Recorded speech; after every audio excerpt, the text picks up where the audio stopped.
설교 본문 말씀은 느헤미야 3장 1절에서 6절 그리고 32절 말씀입니다.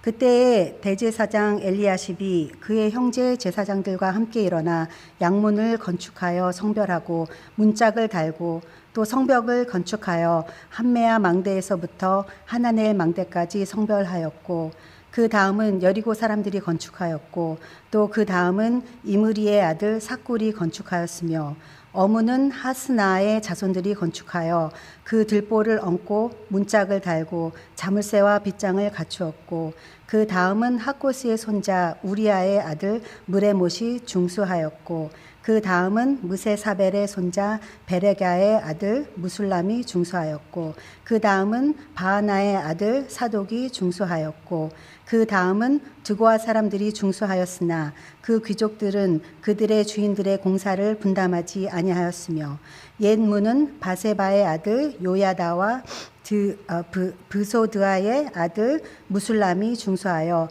그 들보를 얹고 문짝을 달고 자물쇠와 빗장을 갖추었고 그리고 32절 말씀입니다. 성 모퉁이 성로에서 양문까지는 금장색과 상인들이 중수하였느니라. 우리 주 예수 그리스도의 은총이 오늘 이 자리에 함께 하신 우리 모든 성도님들 가운데 가득 넘쳐나시기를 간절히 축원합니다. 실은 제가 대흥장로교회 아주 수년 전에 한번 무슨 행사가 있어서 방문한 적이 있습니다. 그래서 그런지 첫 들어오는데 그렇게 낯설지가 않고 이렇게 좀 포근한 느낌이 들었습니다. 참 좋은 교회라고 알고 있었고요. 또 우리 김종훈 목사님 이렇게 새롭게 오셔서 교회를 위해 이렇게 불철주야 수고하시는 이야기도 듣고 이러면서 참 하나님께서 이 교회를 얼마나 복되게 인도하시는지를 새삼 느낄 수가 있었습니다. 앞으로도 대흥장로교회 정말로 하나님의 큰 뜻을 받들어 계속해서 흥하여지고 하나님의 영광을 드러내는 귀한 복된 교회가 되시기를 간절히 주의 이름으로 축원합니다. 혹시 제 소리가 잘 들리세요? 마이크가 제가 익숙하지가 않아가지고 그렇습니다. 제가 오늘 교사 헌신 예배라고 하는 소식을 전해 들으면서 어떤 말씀을 전해야 될까 하는 중에 우리 교회에게 교사들에게 만일에 내가 설교를 한다면 어떤 설교를 해야 되는가라는 생각으로 동일한 마음을 가지고 왔습니다. 아마 이민교회라고 하면 모두가 다 동일한 여건 속에서 또 똑같은 상황들을 어떻게 해결할 것인가에 대한 고민이 있으리라고 봅니다. 1세대의 그 뜨거웠던 신앙과 헌신들이 우리 2세대, 3세대들에게 어떻게 하면 이것이 그대로 전수가 될 수 있을까라고 하는 고민은 우리 대형 장로교회뿐만이 아니라 분명히 저희 교회도 포함하여 모든 이민교회들이 갖고 있는 동일한 고민이기도 합니다. 이것을 풀어가는 가장 근본적인 방법은 무엇일까? 저는 오늘 그 방법론적인 이야기를 하기 전에 가장 성경적인 근본 원칙과 기준을 우리가 한번 생각해 보는 것이 어떨까? 이런 생각을 해 보았습니다. 그런 의미에서 제가 몇 가지 이렇게 명령적인 이런 문장들을 소개할 텐데 이러한 명령은 과연 누가 할 것인가? 어떤 종류의 사람이 하게 될까? 이걸 한번 좀 추측하면서 대답을 해보세요. 첫째로, 겉을 보고 사람을 평가하게 만들라. 두 번째로, 가정 내에서 불화를 일으키라. 세 번째로, 피상적으로 기도하게 만들라. 네 번째로, 모든 일에 극단적인 태도를 취하게 만들라. 다섯 번째로, 세속적인 친구를 사귀게 하라. 조금 더 있습니다만 시간 관계에서 5개만 소개해 드릴게요. 이 정도의 명령을 하는 사람이라면 어떤 유의 사람일까요? 혹시 좀 감이 잡히세요? 우리 성도들은 이 정도의 이야기는 안 합니다. 그렇죠? 그러면 이것은 분명히 신앙의 길과 교회 공동체를 이루어가는 그런 모든 일에 반대적인 입장에 있는 그런 존재가 할 것입니다. 그게 과연 누굴까요? 이 부분에 대하여 C.S. 루이스라고 하는 영국의 유명한 기독교 학자가 스크류 테이프의 편지라고 하는 책에서 고참 악마가 이 신참 악마에게 기존의 교회를 다니며 신앙생활을 하던 사람들을 넘어뜨리는 방법으로 전해준 31가지 지령 속에 나오는 이야기입니다. 그러니까 악마가 성도들을 넘어뜨리는 방법 중에 겉을 보고 사람 평가하게 만들고, 가정 내에 불화를 일으키게 만들고, 기도를 하는데 피상적으로 기도하게 만들고, 모든 일에 극단적인 태도를 취하게 만들고, 그리스도인들로 하여금 세속적인 친구를 만들게 하는 것. 이런 일들을 벌이면 어떻게 될까요? 다 자기 편이 될 것이라고 생각을 합니다. 그런데 이러한 악마의 지령 가운데 제 가슴을 뜨끔하게 만드는 마지막 지령이 있었습니다. 이거는 이제 C.S. 루이스의 그 표현이니까 한번 그대로 제가 인용을 해볼게요. 성도들로 하여금 하나님께 관심을 두지 않고 자기 자신에게 관심을 두게 하라. 저는 31개 이게 쭉 내려오는 지령 가운데 이 문장 앞에 가슴이 뜨끔했습니다. 실은 악마 입장에서 보면 나머지 이 다 실패를 해도 요거 하나만 성공하면요, 악마는 아마 박수를 치고 쾌절을 불렀을 거예요.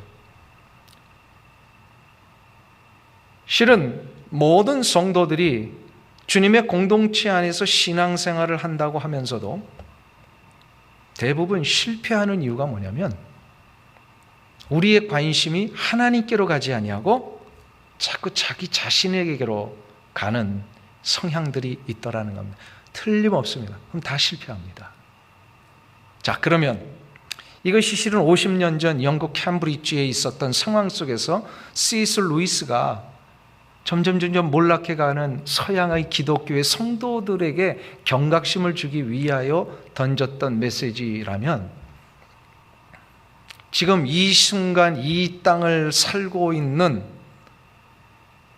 우리 이민자들에게는 이것이 전혀 해당되는 것이 있을까요, 없을까요? 어떻게 생각하세요? 실은 이것이 여전히 우리에게도 해당되는 이야기라고 믿습니다. 특별히 1세대들이 이제 점점점 우리의 삶을 은퇴해 나가고 다음 세대들을 다시금 교회의 일꾼으로 세워가고자 하는 이 시점 속에 우리 자녀들이 만일에 여전히 교회 공동체 안에 있으면서 자랐음에도 불구하고 그 관심이 하나님에게 있지 아니하고 자기 자신에게, 이 미국이 얼마나 개인주의적인 성향들이 짙습니까? 자기 자신에게만 가고, 또한 우리의 모든 삶의 환경 속에서 관계를 맺는 자들이 세속적인 친구들만을 사귀게 된다면 이건 참 매우 심각한 결과가 일어나게 될 것입니다. 자, 이 문제를 그럼 어떻게 해결할 것이냐? 오늘 교사 헌신 예배를 드리러 오신 우리 모든 교사분들과 우리 성도님들에게 처음부터 이렇게 좀 무거운 이야기를 해서 죄송합니다만, 그만큼 우리의 시대는 경각심을 갖지 아니하면 회복하기가 어려운 시대가 되어버렸다는 사실입니다. 들려오는 수도 없는 뉴스와 매스컴 속에서 우리 자녀들을 신앙으로 양육하는 것이 점점 어려워지고 있는 환경이 일어나는 것을 우리는 잘 듣고 있습니다. 그러나 절대로 실망하거나 포기할 상황이 아닙니다. 우리에게는 방법론적인 것보다도 더 중요한 성경이 가르쳐주는 근본적인 회복의 방법들이 있더라는 겁니다. 그것을 저와 여러분이 오늘 짧은 시간 안에 좀 정리하면서 앞으로 우리에게 주실 하나님의 그 놀라운 어린 양들을 어떻게 하면 이 귀한 근거 속에서 회복시킬 것인가, 이걸 한번 좀 생각해 보았으면 좋겠습니다. 70년 바벨론 포로 생활이 지나고 나서 여러 세대가 지났을 즈음에 하나님은 이스라엘을 회복시키기 위하여 한 사람을 들어서 사용을 하십니다. 그 사람이 오늘 읽은 본문의 저자인 느헤미야입니다. 이 느헤미야는 페르시아 제국에서 자랐던 거의 3세 4세 정도가 되는 그런 인물인데, 그가 유대인으로서 아닥사스다 왕의 술 맡은 관원으로서 아주 중요한 일을 하다가 하나님의 강건적인 역사로 이 유대 땅의 총독으로 파송을 받습니다. 그래서 그가 가서 유대 땅에 처음 정착했을 때에 새롭게 시작했던 첫 사역이 뭐냐면 무너진 예루살렘 성벽을 수축하는 일이었습니다. 예루살렘 성벽 재건이라고 하는 것은 단순한 토목공사가 아니었습니다. 이것은 무너지고 찢겨졌던 이스라엘의 신앙을 회복하는 영적인 공사였습니다. 그동안 하나님의 울타리와 보호 속에 잘 지냈던 이들이 하나님에게 관심을 두지 않고 자기들에게만 관심을 두고 세상적인 것, 세속적인 거에 물들다 보니까 하나님이 징계하셔서 저들이 포로로 잡혀갔잖아요. 이거를 알고 있었어요. 그래서 다시금 돌아왔을 때에 이 찢겨지고 무너지고 자녀들이 정말로 하나님을 섬기는 이 신앙을 다 잃어버리고 있었던 이 땅 앞에 회복할 수 있는 첫 시작, 그게 바로 예루살렘 성벽을 재건하는 일이었다. 이 귀한 본문을 통하여서 오늘 교사로서, 또 부모 세대로서, 1세대로서 과연 우리는 어떠한 결단을 해야 될 것인가. 이 본문에 의하면요, 크게 세 가지 결단이 나옵니다. 이걸 좀 빠른 방법으로 우리가 제가 한번 살펴볼 텐데요. 첫 번째로, 우리 그리스도인들이 이 땅을 살면서 제일 먼저 회복해야 할 것은 바로 예배라는 사실입니다. 무엇을 회복해야 된다고요? 예배를 회복해야 된다. 우리 여전히 예배를 드리고 있는데도 불구하고 해야 할 가장 중요한 회복이 예배 회복이다. 이게 과연 무슨 뜻일까요? 느헤미야 선지자는 예루살렘 건축을 하면서 의도적으로 처음 시작한 사역이 1절에 나옵니다. 우리 같이 한번 1절을 보실까요? 1절 말씀 우리 다 같이 좀 저와 함께 같이 봉독하겠습니다. 그때에 대제사장 엘리야십이 그의 형제 제사장들과 함께 일어나 양문을 건축하여 성별하고 문짝을 달고 또 성벽을 건축하여 함대와 망대에서부터 하나넬 망대까지 성별하였고, 느헤미야가 성벽 재건을 시작을 하면서 뭘 제일 먼저 건축을 했어요? 무슨 건축을 제일 먼저 했어요? 좀 오늘 하루 종일 피곤하셨군요. 아무런 지금 생각이 없이 우리 다시 한번 잘 보세요. 그때에 대제사장 엘리야십이 그의 형제 제사장들과 함께 일어나 무엇을 건축하여? 양문 건축이 예루살렘 성벽 건축의 첫 시작이었다라는 거예요. 양문이 뭡니까, 여러분들? 양문. 양문이라고 해서 영어로 sheep gate입니다. 그러니까 양들이 드나들던 그런 문이었다라는 거예요. 이게 다 무너져 있어서 이거를 회복을 했어요. 왜 예루살렘 성벽에 양들이 드나들었을까요? 얼뜻 우리 분명히 떠올리죠? 양은 뭐에 필요한 동물이에요? 제사 지내는 데 필요한 동물이에요. 이 제사 지내던 그런 어떤 그 옛 기억을 떠올리면서 양문을 제일 먼저 시작해서 시계 반대 방향으로 쭉 돌아가면서 실은 여러 성벽을 건축하고 문들을 세우게 됩니다. 제가 잠깐 그림을 좀 하나 가지고 왔는데 한번 보여주실까요? 그 그림. 이게 보면은 흐릿하게 되어 있는 게 현재 예루살렘 성벽입니다. 그런데 진하게 그려져 있는 게 느헤미야 시대에 이제 건축했던 그런 자리입니다. 그런데 진하게 그려져 있는 부분에 맨 위에 약간 그 주황색으로 칠해져 있는 그 부분이 양문입니다. 그러니까 맨 첫 시작을 여기서부터 했다는 거예요. 그래서 시계 반대 방향으로 쭉 내려와서 이제 양문으로 건축이 마무리됩니다. 오늘 원래는 1절부터 32절까지 다 읽어야 되는데 6절까지만 읽고요. 맨 마지막에 32절을 읽었어요. 32절을 보세요. 성문 완성이 어떻게 되느냐. 같이 읽겠습니다. 성모퉁이 성루에서 양문까지는 금장색과 상인들이 중수하였느니라. 양문에서 시작해서 양문으로 끝났다. 왜 느헤미야는 예루살렘 성벽을 건축하면서 양문을 먼저 시작을 했을까요? 이것은 150년 전 하나님의 말씀을 선포하던 예레미야 선지자의 아주 중요한 선언을 150년 만에 느헤미야가 기억해냈기 때문입니다. 150년 전에 예레미야 선지자는 이스라엘 북쪽 이스라엘이 망하고 그 나중에 이제 유대 땅이 망할 때 마지막으로 있었던 그런 선지자 중에 하나입니다. 근데 그 예레미야가 뭘 선포를 했냐면요. 예레미야 17장 27절에서 이렇게 선포를 합니다. 우리 다 같이 한 목소리로 봉독합니다. 그러나 만일 너희가 나를 순종하지 아니하고 안식일을 거룩하게 아니하여 안식일에 짐을 지고 예루살렘 문으로 들어오면 내가 성문에 불을 놓아 예루살렘 궁전을 삼키게 하리니 그 불이 꺼지지 아니하리라 하셨다 할지니라 하시니라. 여기서 보면 하나님이 예레미야 선지자를 통해 아주 중요한 말씀을 던져주셨습니다. 그게 바로 뭐냐면 안식일을 거룩되게 아니하면, 그러니까 다시 말해서 안식일을 제대로 지키지 아니하면 어떻게 하시겠다고 그래요? 내가 성문에 불을 놓아 예루살렘 궁전을 삼키게. 이건 무슨 얘기냐면 완전히 예루살렘 성벽을 다 무너뜨리시겠다라는 뜻이에요. 느헤미야는 분명히 알게 되었습니다. 자신의 조국과 그 위대했던 이스라엘의 역사가 왜 무너지고 이렇게 비참하게 포로 생활하게 되었는지, 그것은 바로 안식일을 제대로 지키지 않았기 때문이구나. 그러면 안식일을 지키지 않았다는 건 무슨 뜻이에요? 바로 하나님 앞에 예배 생활 제대로 안 했다라는 겁니다.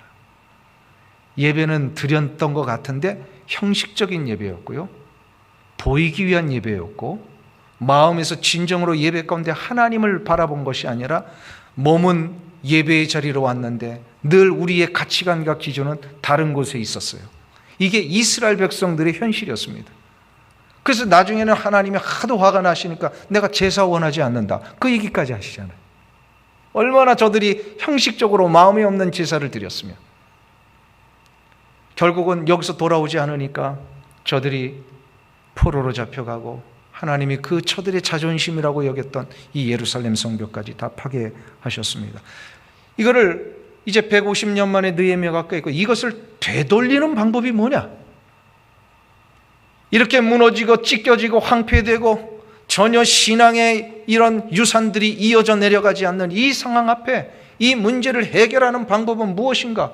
바로 150년 전에 예레미야 이 선지자를 다시금 떠올리면서 뭘 회복하면 된다? 예배를 제대로 회복하면 된다. 예배를 회복하면. 이사야 선지자가 이사야 43장 23절에서 21절에서 이런 얘기를 합니다. 이 백성은 내가 나를 위하여 지었나니 나의 찬송을 하게 하려 함이니라. 하나님이 우리를 지은 목적이 무엇이라고요? 하나님 찬송하는 겁니다. 오늘 예배 전에 이렇게 귀한 찬송 해주셨는데 제 가슴이 참 뜨거웠습니다. 저희는 금요일날 예배가 없거든요. 정통 수요 예배를 드립니다. 근데 이 금요일 저녁에 이렇게 찬양을 하는 거 정말 오랜만이에요. 한국에서 철야할 때나 금요일날 예배를 드렸는데 찬양하니까 이 금요일 저녁, 원래 토요일날 이렇게 새벽을 준비하는 시간인데 영적으로 이렇게 제 자신이 이렇게 충전되는 그런 느낌이었습니다. 근데 여기서 분명히 이사야를 통하여서 하나님이 말씀하셨어요. 우리를 지으신 목적이 뭐라고요?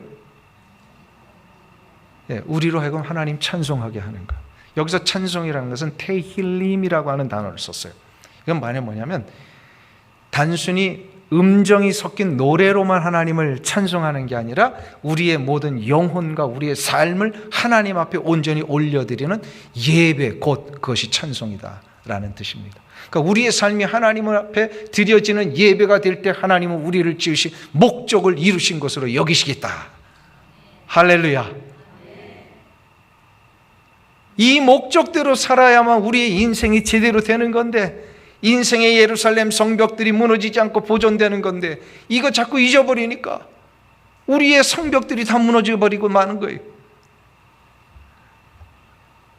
실은 이 자리에 앉아 계신 우리 성도님들과 교사들이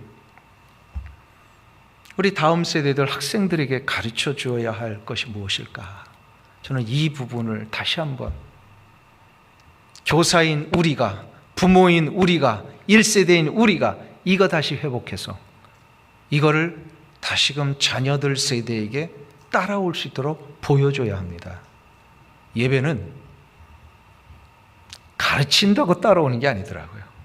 예배의 삶을 우리의 교사와 우리의 부모 세대들이 보여줄 때 따라오더라고요. 저는 아직도 기억이 있습니다. 저희 아버님이 목사님이셨는데요. 개척교회 하실 때 매 주일 새벽이면 저는 이제 어릴 초등학교 때부터 그 기억이 나요. 좀 더 이렇게 늦잠 자고 싶은데 억지로 깨우셔가지고요. 쭉 둘러 앉아가지고요. 주일날 아침에 그 일은 아침 예배 드리기도 전에 가정 예배를 이렇게 하시는데 그땐 그게 너무너무 막 힘들고 어려웠어요. 그런데 지나고 나서 제가 목회의 길을 가고 성인이 돼서 신앙으로 어떤 것들을 판단할 때 내가 하나님에게 초점을 맞추고 하나님을 향하여 어떤 일들을 결정할 때 보면 그때 그 기억 속에서 내가 하나님 앞에 예배드리는 삶이었지. 이게 자꾸 다시금 깨달아지는 거예요. 굉장히 중요한 부분이었구나. 한 번도 막 강제로 막 예배 드려야 된다, 안 드리면 막 혼내, 그런 적은 없으셨어요. 그러나 찬송을 부르면 시끄러워서 깨가지고 같이 앉고 잠자다가 그러면서 이 예배를 배운 거예요. 부모님들의 예배의 생활. 이게 우리 다음 세대들에게 좀 우리 1세대로서 보여줘야 할 부분이 아닌가 싶습니다.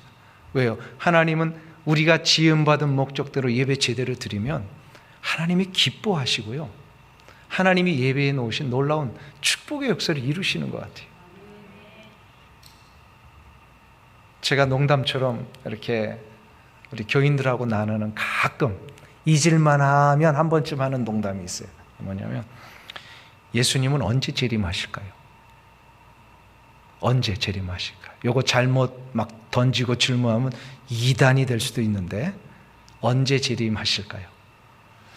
예수님은 분명히 그 시와 때는 알지 못하고 하나님만이 알고 계시다. 그런데 저는 요일은 알 것 같아요. 비 오는 금요일 저녁 예배 시간. 가장 힘든 시간이에요.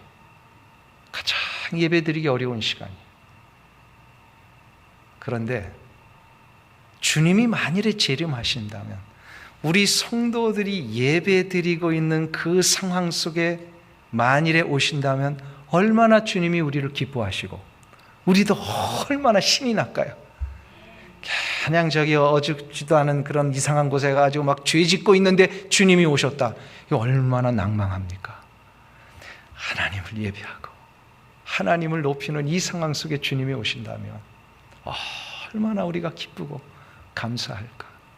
그러나 예배 시간만이 아니라 우리의 삶 자체가 내 마음속에는 손님을 대하고 있지만 주님과 교통하면서 하나님, 내가 주님을 대하시 저 손님 대하겠습니다. 저 사람에게 하는 내 말 한마디가 예수님이 나에게 주시는 말씀처럼 할 수 있도록 인도하옵소서. 이게 삶의 예배예요. 이게 주님과 동행하는 자에게 주시는 축복이에요. 이 예배의 삶을 사는 자, 이게 바로 하나님이 우리를 지으신 목적이라는 거예요. 이 목적을 제대로 이루면요, 하나님이 그 예배하는 자의 삶의 현장 속에 은혜와 축복을 내리십니다. 제가 벌써 한 10여 년 전의 일입니다. 지금은 중국 선교가 좀 막혀가지고 제가 못 다니는데 한동안 중국 선교를 다닌 적이 있었어요. 그래서 저희 팀을 이끌고 어느 날 저 그 압록강 단동에서부터 출발해서 저 두만강 그 하류 끝까지 이렇게 이제 순례를 하면서 전도를 하고 또 그 협력하는 교회 처소들을 방문하고 이제 그런 일들이 있었는데, 아마도 백두산을 넘어가지고 두만강 쪽으로 가는 그 상황이었던 것 같아요, 지금 기억에. 근데 이제 해는 거의 져서 어두워졌고, 조그만 이렇게 밴, 그때 한 10명 탔나요? 아마 그 정도 되는 그 밴에 몸을 실었는데 다들 이렇게 피곤해서 잠을 자고 있는데 저만 이렇게 깨어 있었어요. 근데 어딘지도 모르겠어요. 그 깊은 숲속을 이렇게 쫙 내려가는 그 상황 속에 갑자기 하나님께서 저에게 그런 음성을 들려주시는 거예요. 이 아무도 없다고 생각하는 이 숲속에 내가 이곳에서 찬양을 받기 위해 얼마나 기다린 줄 아느냐. 그 마음을 주시는 거예요. 이런 마음은 하나님이 주신 게 틀림없죠. 네, 저는 무슨 신비주의자는 아닙니다만 이 상황 속에 찬양을 하나님이 받기를 원하시는 이 마음이 막 일어난다는 건 분명히 하나님이 주신 거예요. 그래서 그때 제가 다 자고 있으니까 깨우지는 못하고 그때 이 찬양을 불렀어요. 아무도 예배하지 않는 이곳에서 주를 예배하리라. 이 찬양 다 아시죠? 네. 이 찬양을 저 혼자 부르기를 시작을 했습니다. 쫙 부르는데 이 찬양 때문에 잠자던 우리 대원들이 하나씩 깨가지고, 그래도 담임 목사가 깨어서 찬양하고 있는데 자는 게 미안했는지요, 다 깨가지고 같이 이 찬양을 부르는데, 그 이후부터 계속해서 그 한 서너 시간을 숲속을 내려가는 그 내내 뭐 주 하나님 지으신 세계부터 시작해서 부르고 싶은 모든 찬양들 계속해서 부르면서 나중에 제가 그 간증을 했어요, 대원들한테. 제가 왜 이 찬양을 갑자기 한지를 아십니까? 그 내려오는 그 산길에, 그 현장 속에 하나님이 우리의 찬양을 받으시기에 수십 년을 기다리셨다는 이 음성 앞에 내가 부르지 않으면 안 되는 그런 절박함이 있었습니다. 그 나중에서야 이분들이요 막 눈물을 흘리더라고요. 이렇게 깨워서라도 하나님이 우리의 찬양을 받으려고 하시는구나. 그때 다 선교가 무엇인지를 알게 됐습니다. 선교가 무엇일까? 선교라고 하는 것은 가서 그냥 봉사활동하는 게 아니구나.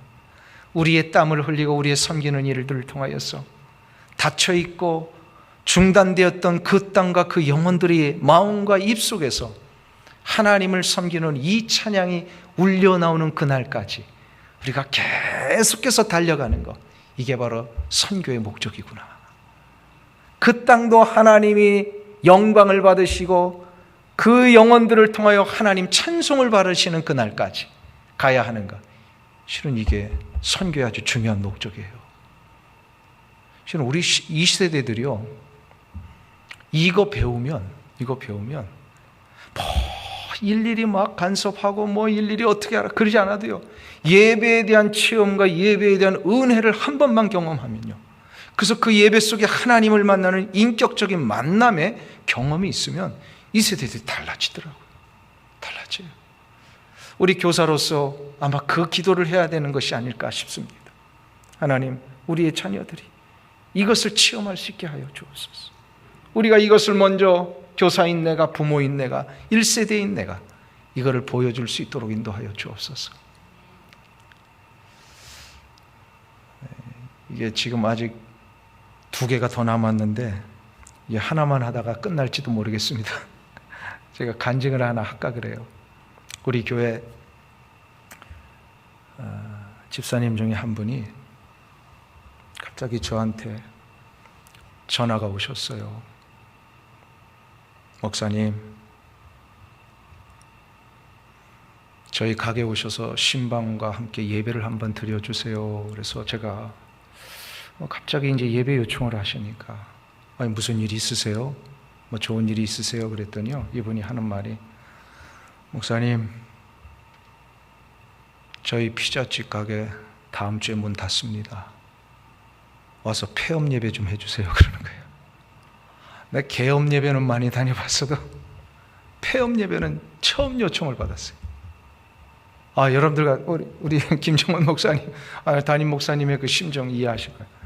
아니, 개업 예배는 정말 기뻐서 갈 수 있는데 폐업 예배는 가서 어떻게 설교를 해야 될지도 모르겠고 무슨 위로를 해야 될지도 모르겠고, 근데 이분이 도대체 어떻게 폐업 예배를 나한테 요청을 했느냐 이 말이에요. 알고 봤더니 제가 아주 오래전 한 1, 2년 전에 이 폐업 예배에 대한 설교를 했더라고요. 그거를 기억을 하고 이분이 자기 피자집, 아주 유명한 피자집의 그 로컬 지역에서 신문에도 나오고, 그런데 그 옆에 건물들이 불이 나가지고 그 모든 것을 다 클로즈한 상태에서 더 이상 주인이 이 리스 계약을 연장 안 하고 다 중단을 시켜버린 거예요. 그래서 할 수 없이 폐업을 하는 거예요. 너무너무 잘 됐던. 그러니까 아깝죠. 아쉽죠.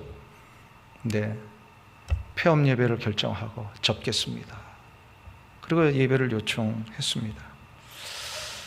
그래서 무거운 마음으로 이제 가서 우리 교역자들과 함께 신방을 하는데, 이분이 그 마지막 만찬처럼 자신의 손수 피자를 구워가지고 마지막 대접을 이렇게 하는 거예요.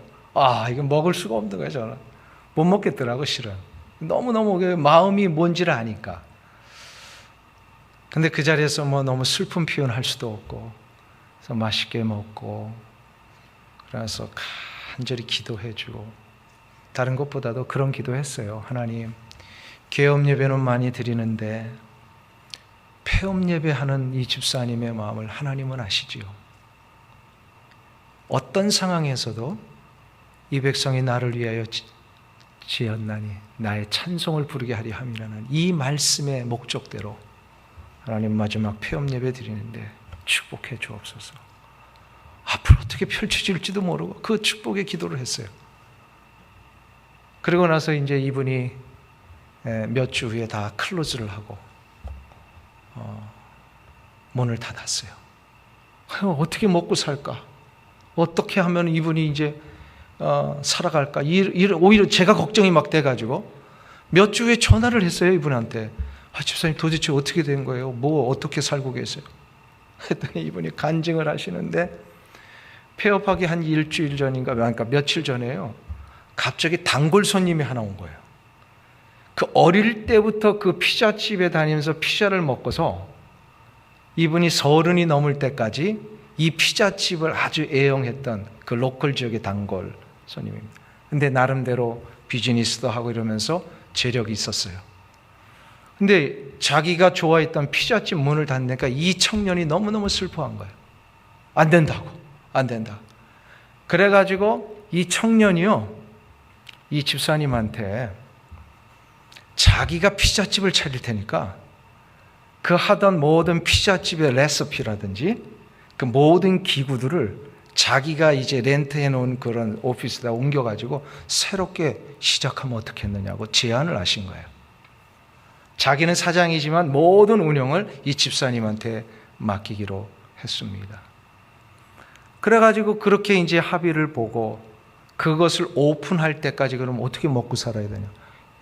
놀라운 사실은 이 청년이요, 그 계약한 그날부터 오픈할 때까지 월급을 그대로 주기로 했어요. 근데 이게 한 4년 전의 일인데요, 아직까지 오픈을 못했어요. 근데 지금도 월급을 받고 있어요. 이분은 오픈할 때까지 선교 다니고 30년 동안 피자집을 하면서 이렇게 쉬어본 적이 없는데 약 4년을 가만히 있으면서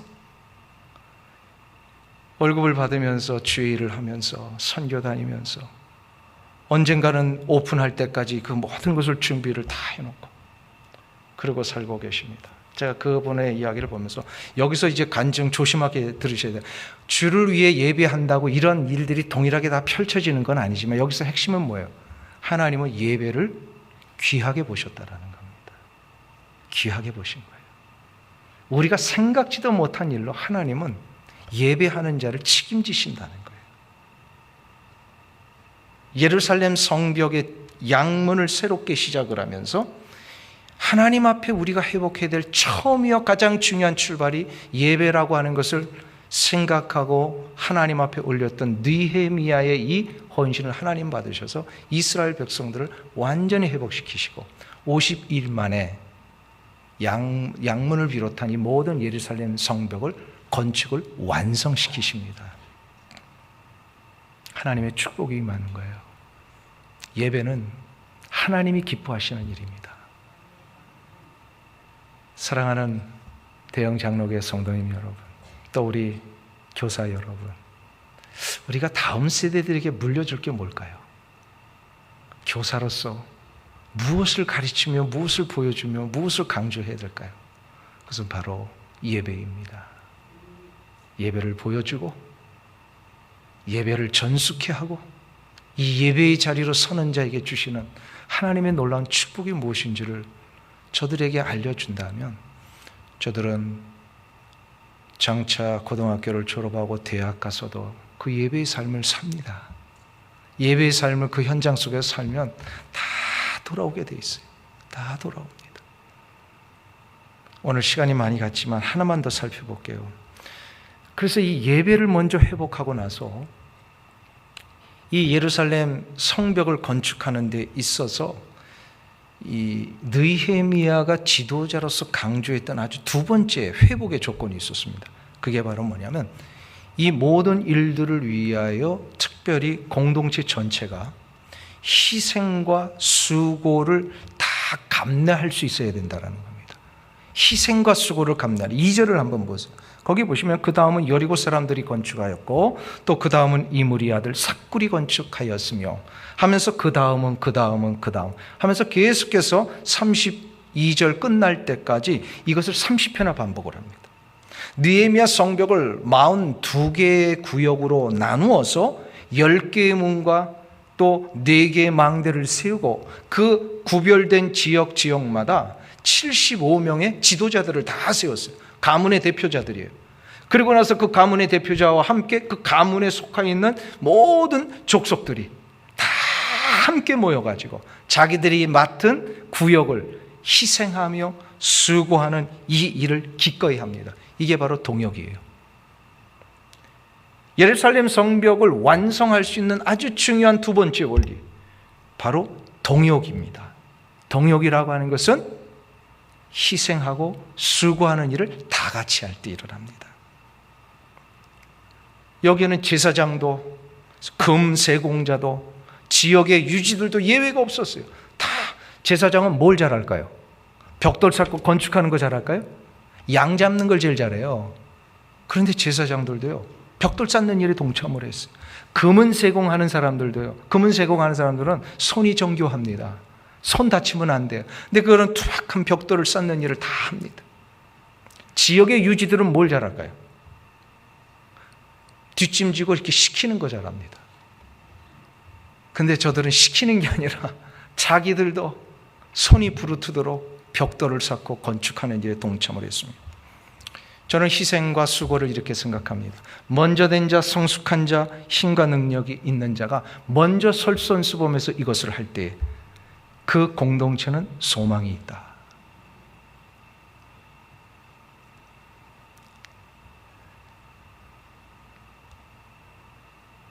이 소망이 있는 희생과 수고가 있는 곳에는요, 두 가지 축복이 주어집니다. 그 하나는 뭐냐면 내가 희생과 섬김을 하잖아요.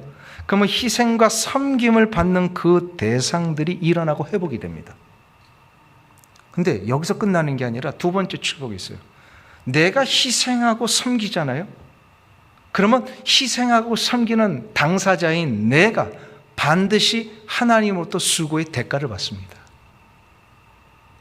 한나가 그렇게 아들이 없어가지고 기도를 하고 하나님 앞에 간구했을 때에 하나님이 그의 기도를 들어주셔서 사무엘을 주시죠.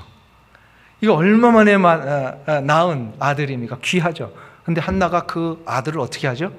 하나님 앞에 드립니다. 희생했어요.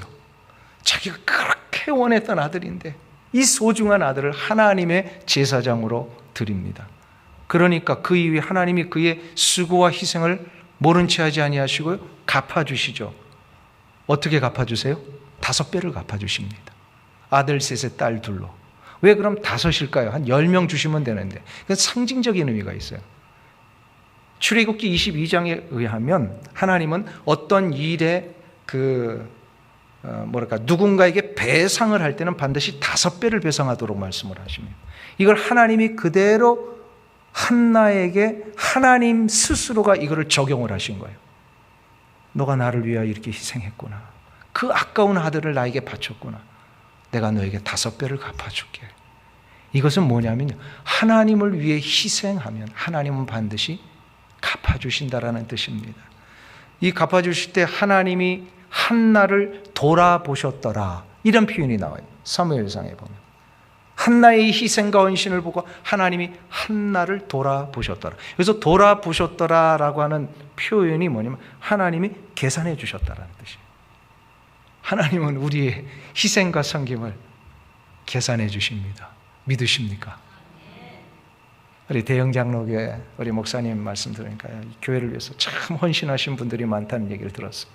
수고하고 땀을 흘려서 애쓰신 분들이 근데요, 그 수고와 땀 흘림과 헌신이요, 하나님이 지금 다 계산하십니다. 돌아보십니다. 하나님 기억하십니다. 어떤 수고와 희생이 요구될 때에 한번 순종해 보세요. 우리 어린아이들을 가르치고 학생들을 돌보는 거 아주 매우 많은 수고와 희생이 따라야만 가능한 일입니다. 근데 그것을 한번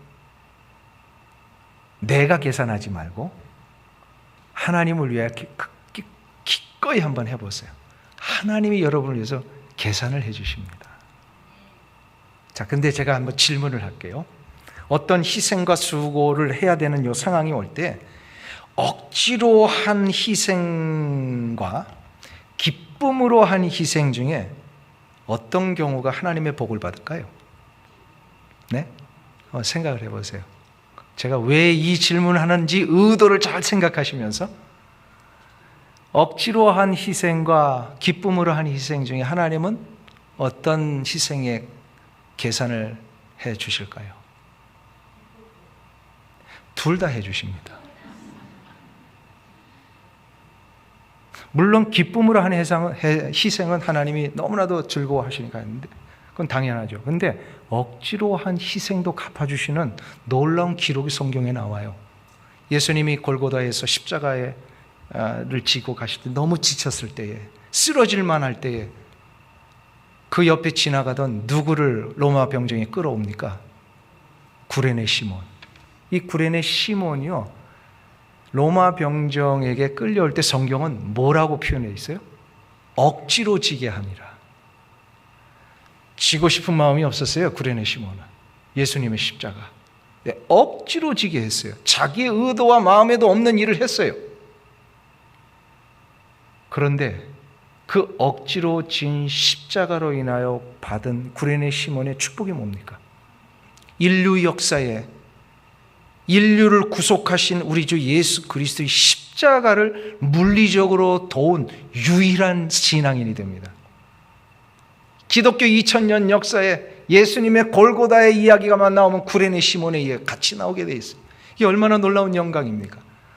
그런데 여기서 끝나지 않아요. 구레네 시몬의 축복은 나중에 초대교회에 사도 바울이 로마서에서 루포에 대한 얘기가 나오죠. 루포의 어머니는 곧 나의 어머니니라.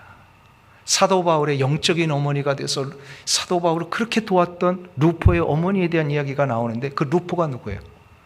구레네 시몬의 아들입니다. 그러니까 루포의 어머니는 구레네 시몬과 부부 사이고요. 많은 성경학자들이 이 구레네가 그 트리폴리, 북아프리카의 트리폴리라는 이야기를 합니다. 그 트리폴리로 돌아가서 거기서 예수 그리스도의 십자가에 대한 부활에 대한 체험을 직접 자기가 하고 나서 본어게인 돼서 예수를 믿고, 그가 실은 사도행전 13장에 보면 안디옥 교회의 지도자들 가운데 트리폴리 출신들이 있습니다. 구레네 출신들이 있어요. 어떻게 구레네에서 온 사람들이 예수 믿고 안디옥 교회를 세웠을까요? 바로 예수님의 십자가를 진 바로 구레네 시몬이 자기의 고향 땅으로 돌아가서 예수를 믿어 많은 이들을 전도했기 때문이 아닌가. 그래서 그의 아내와 함께 루포는 믿음의 가정이 되고 사도 바울의 복음의 역사를 위해 헌신한 사람들이 됩니다. 억지라도 순종하면 내가 생각지도 못한 일로 하나님은 축복하십니다. 아멘이에요? 억지로라도 교사는 하세요.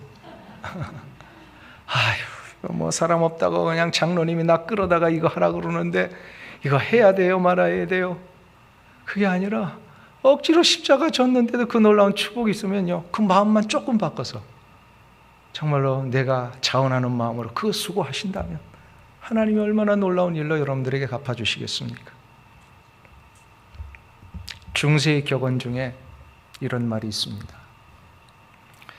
여행객은 요구하고 순례객은 감사한다. 여러분은 대흥장로교회의 손님이십니까?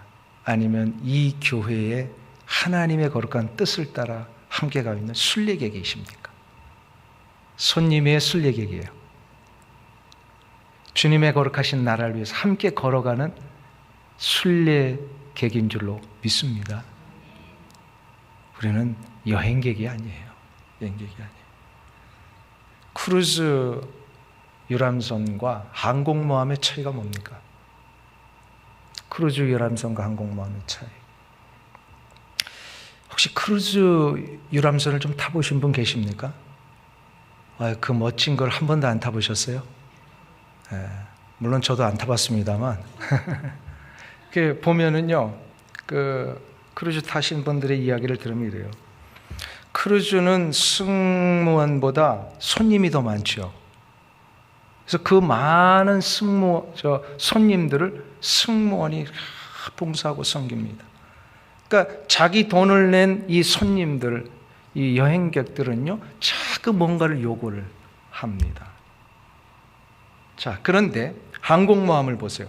항공모함은 손님이 있어요, 없어요? 항공모함 안 타보셨어요? 샌디에고 가면 다 한 번씩 타실 수 있는데, 지금도 그 샌디에고에 전시되어 있잖아요. 뭐 몇십 불만 내면 그 올라타실 수 있어요. 거기 설명을 듣는데 이 항공모함에는 손님이 없습니다. 여행객이 없어요. 모두 다 섬기는 승무원들만 있어요. 자, 그러면 크루즈 유람선과 항공모함은 어디서 차이가 날까요? 전쟁을 할 수 있는 배는 어디입니까? 항공모함입니다. 크루즈 유람선은 전쟁을 치를 수 없습니다. 교회는 영적 전쟁을 벌이는 아주 치열한 현장입니다. 그렇기 때문에 교회는 모두가 다 승무원이 되어서 사단 마귀와의 싸움에서 치열하게 싸우는 군인들이 되어야 합니다. 우리 대흥장로교회는 크루즈 유람선입니까? 항공모함입니까? 교회 가끔 보면 자꾸 이렇게 손님처럼 뭔가를 자꾸 요구만 하려는 사람들이 있어요. 이것도 좀 해주시고 저것도 좀 해주시고, 왜 이거는 왜 안 됩니까? 저건 왜 안 됩니까? 이건 자꾸 요구하는 거예요. 근데 승무원들은 뭐예요? 뭔가를 하기 위해서 자꾸 희생하고 섬기는 거예요. 근데 영적 싸움은요, 항공모함만이 할 수 있어요. 이 대흥장로교회가 영적 싸움을 싸우는 그런 교회가 되기를 주의 이름으로 축원합니다. 목사님 이것 좀 해주세요, 저것 좀 해주시는 게 아니라 목사님 뭐가 필요하세요? 이 얘기를 할 수 있어야 돼요. 장로님, 우리 부서 이것 좀 해주세요. 저것 좀 해주세요.가 아니라 장로님, 우리 부서를 위해서 제가 뭘 하면 되겠습니까? 이게 바로 항공모함에 탄 자들의 자세입니다. 사랑하는 대영장로교회 성도님 여러분, 또 교사 여러분, 하나님의 나라를 꿈꾸며 다음 세대들을 책임지며 나아가는 여러분의 가슴 속에 한 가지를 꼭 간직하셨으면 좋겠습니다. 나는 손님이 아니라 하나님의 나라를 위해 함께 달려가는 순례의 객입니다. 감사하며 내가 무엇을 위해 섬겨야 될지를 찾아 주님의 몸된 교회를 위해 헌신하고 희생할 때 그 희생은 우리 다음 세대들에게 이어져서 저들이 우리의 모습을 보고 분명히 하나님의 거룩한 나라의 일로 나아가게 될 것입니다. 이 은혜가 있길 주 이름으로 축원합니다. 가장 좋은 길로 날 인도하시네.